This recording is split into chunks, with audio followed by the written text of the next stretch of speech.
আসসালামু আলাইকুম। আমরা আজকে মারমার নিয়ে আলোচনা করব। তো আজকের এই ভিডিওতে অ্যাকচুয়ালি আমরা প্রত্যেকটা ভালভুলার হার্ট ডিজিজে কি ধরনের মারমার পাওয়া যায় জাস্ট সেইগুলো নিয়ে আলোচনা করব। আমরা এর আগে প্রত্যেকটা ভিডিওতে আলাদা আলাদা করে কখন কিভাবে মারমার পাওয়া যায় এবং প্যাথোজেনেসিস সহ আলোচনা করেছি। মারমারটা কিভাবে প্রডিউসড হচ্ছে সেটা নিয়েও আলোচনা করেছি।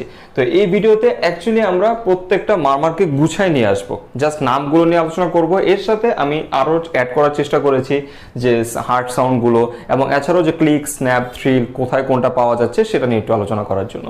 তো আমি ফার্স্টে আসি অ্যাওর্টিক স্টেনোসিসের ক্ষেত্রে। অ্যাওর্টিক স্টেনোসিসের ক্ষেত্রে আমরা জানি কি ইজেকশন সিস্টোলিক মারমার পাওয়া যায়।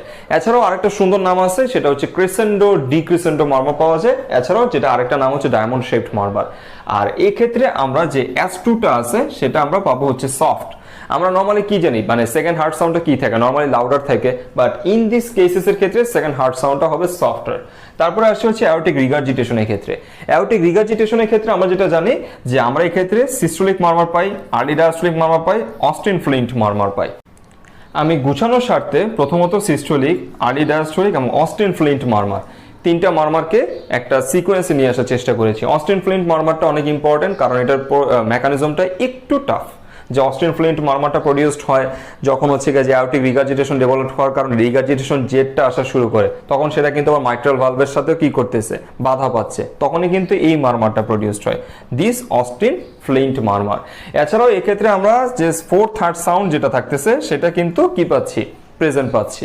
তারপর আসছে ট্রাইকাসপিড স্টেনোসিস। ট্রাইকাসপিড স্টেনোসিসের ক্ষেত্রে আমরা মিড ডায়াস্টোলিক মারমার পাই। ট্রাইকাসপিড রিগার্জিটেশনের ক্ষেত্রে আমরা প্যান সিস্টোলিক মারমার পাই। দ্যাট মিন্স S1 এবং S2 পুরো সময়টা জুড়ে কি থাকতেছে, দিস মারমার ইজ প্রডিউসড। তো তারপর আসছে আমরা মাইট্রাল স্টেনোসিসের ক্ষেত্রে। এই ক্ষেত্রে আমরা প্রথমত মিড ডায়াস্টোলিক মারমার পাবো। এছাড়াও আমরা ইন কেসেসের ক্ষেত্রে স্ন্যাপ, থ্রিল এই দুইটা জিনিস পাচ্ছি। এবার আসছে আগে স্ন্যাপ নিয়ে একটু কথা বলি।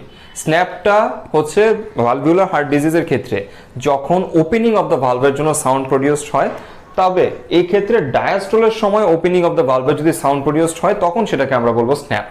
আর যদি ইন কেসেস অফ দ্য সিস্টোলের ক্ষেত্রে সাউন্ডটা প্রডিউসড হয় তখন সেটাকে আমরা বলি ক্লিক, যেটা আমরা পাচ্ছি পালমোনারি স্টেনোসিসের ক্ষেত্রে।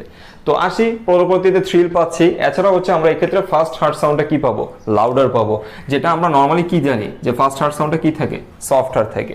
তারপর আসি আমরা মাইট্রাল রিগার্জিটেশনের ক্ষেত্রে। এক্ষেত্রে আমরা প্যান সিস্টোলিক মারমার পাচ্ছি। এছাড়াও মিড ডায়াস্টোলিক যে মারমারটা থাকে সেটা কি থাকবে, শর্টার থাকবে, মিড ডায়াস্টোলিক মারমার। এছাড়াও আমরা এখানে S1ও পাবো এবং S3ও প্রেজেন্ট পাবো। That means first heart sound আর third heart sound. But first heart সাউন্ডটা কি থাকতেছে এই ক্ষেত্রে, সফট থাকে। তবে সফট বলতে কি, নর্মালি যেরকম পাই তার থেকেও কিন্তু কি থাকতেছে, সফট থাকতেছে। আর in cases of S3 that means third heart sound, এই ক্ষেত্রে অ্যাপিক্যাল পাবো। তারপর পালমোনারি স্টেনোসিসের ক্ষেত্রে। এই ক্ষেত্রেও আমরা সেম কি মাইট্রাল স্টেনোসিসের ক্ষেত্রে অ্যাওর্টিক স্টেনোসিসের ক্ষেত্রে আমরা যেরকম দেখেছিলাম কি ইজেকশন সিস্টোলিক থাকে, ঠিক সেম কি থাকতেছে পালমোনারি স্টেনোসিসের ক্ষেত্রেও আমরা ইজেকশন সিস্টোলিক মারমার পাচ্ছি। এছাড়াও আমরা ক্লিক যেভাবে প্রডিউসড হচ্ছে ইন কেস অফ পালমোনারি স্টেনোসিসের ক্ষেত্রে সেটাও দেখতে পাচ্ছি। এরপর পালমোনারি রিগার্জিটেশনের ক্ষেত্রে। এই ক্ষেত্রে আমরা ডায়াস্টোলিক ডিক্রিসেন্ডো মারমার পাই, যেটা আরেকটা সুন্দর নাম দিস গ্রাহাম স্টিল মারমার। তো এই ছিল আমাদের আজকে মারমার নিয়ে আলোচনা। তো যেখানে আমরা দেখতে পেলাম কি প্রত্যেকটা মারমার, আমি চেষ্টা করেছি কি ভালভুলার হার্ট ডিজিজের প্রত্যেকটা সাউন্ডের ক্ষেত্রে কোন কোন ক্ষেত্রে কি ধরনের সাউন্ড প্রডিউসড হচ্ছে সবগুলোকে একত্রিত করার জন্য। যদি আমার কথাবার্তায় কোনো ধরনের ভুল ত্রুটি মনে হয় তাহলে অবশ্যই আমাকে কমেন্ট সেকশনে জানাবেন। And stay tuned with medicine study hacks.